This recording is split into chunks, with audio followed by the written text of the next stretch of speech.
لله رب العالمين والصلاة والسلام على سيد المرسلين وعلى آله وصحبه أجمعين أما بعد قال الله تبارك وتعالى في القرآن المجيد والفرقان الحميد أعوذ بالله من الشيطان الرجيم بسم الله الرحمن الرحيم إن الله لا يستحيي أن يضرب مثلا ما بعوضة فما فوقها فأما الذين آمنوا فيعلمون أنه الحق من ربهم وأما الذين كفروا فيقولون ماذا أراد الله بهذا مثلا يضل به كثيرا ويهدي به كثيرا وما يضل به إلا الفاسقين۔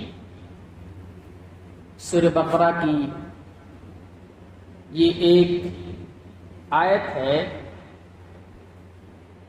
اس سے پہلے کی آیت نے اللہ رب العالمین نے جنت کا تذکرہ فرمایا ہے اور جنت کی چند خصوصیت کو بیان فرمایا ہے۔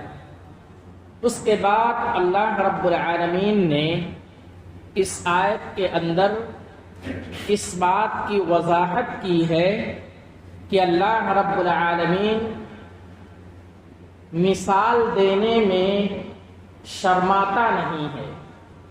کہا گیا ان اللہ لا یستحی، اللہ رب العالمین شرماتا نہیں ہے، ان یضرب مثلا ما بعوضۃ، گرچہ کی وہ مثال دے گویا کہ وہ مچھر ہی کی کیوں مثال نہ ہو۔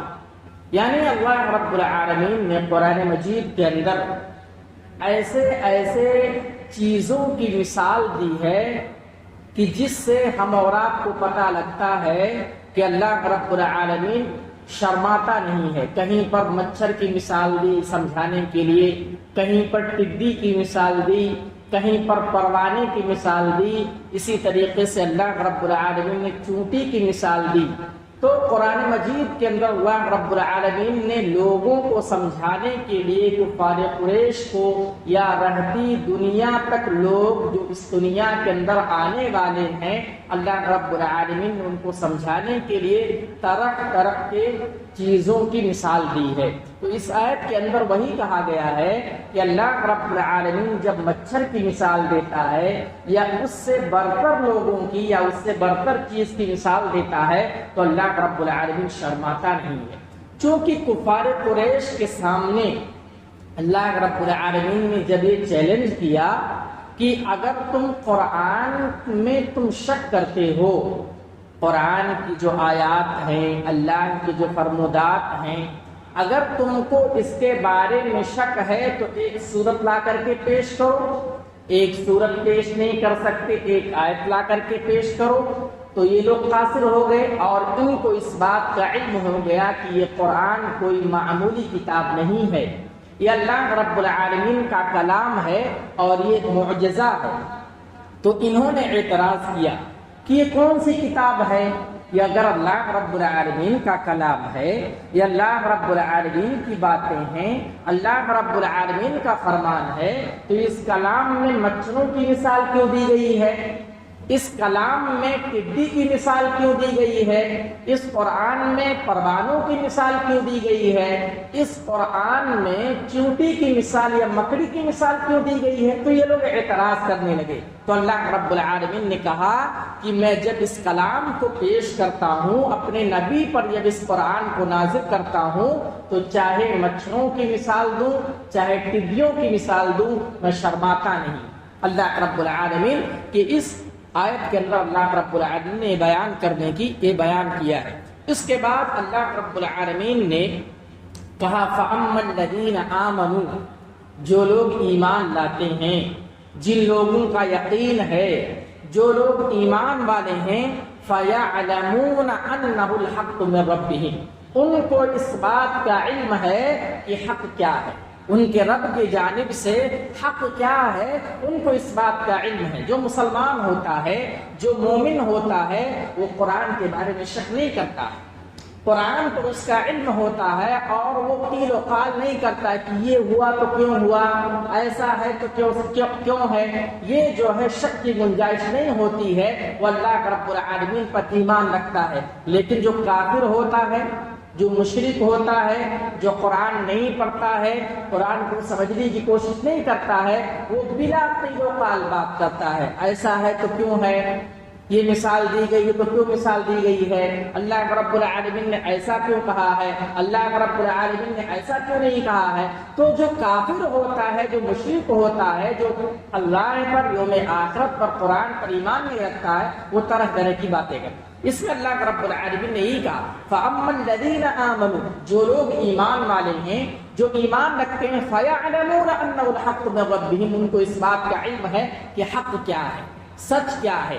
اور وَأَمَّا الَّذِينَ كَفَرُوا، جو لوگ کفر کرتے ہیں، جو لوگ کافر ہیں، جو لوگ مشرک ہیں، فَيَقُولُونَ مَاذَا أَرَادَ اللَّهُ بِهَذَا مَثَلًا، وہ لوگ کہتے ہیں کہ اللہ رب العالمین یہ مثال دے کر کے کیا ارادہ رکھتا ہے، یہ مثال جو بیان کر رہا ہے اس سے کیا مراد لینا چاہتا ہے، یہ لوگ اعتراض کرتے ہیں۔ تو مومن کی صفات بیان کی گئی کہ جو کوئی اللہ کا حکم آئے اس پر وہ سر خم تسلیم کرتا ہے، کوئی بلا تفریق کی بات نہیں کرتا ہے، اور جو کافر ہوتا ہے، جو فی تین قسم کے لوگ ہوتے ہیں، وہ بلا قیل و قال ہر طرح کی جو سوالات کرتے ہیں اور وہ شک کرتے ہیں، تذبذب میں آتے ہیں اور طرح طرح کی من گھڑت باتیں کرتے ہیں، اور یہ کہتے ہیں کہ ایسی مثال کیوں دی گئی ہے جبکہ ایسا نہیں ہونا چاہیے۔ اور کہا گیا یُضِلُّ بِهِ كَثِيرًا وَيَهْدِي بِهِ كَثِيرًا، جو لوگ ہدایت یافتہ ہیں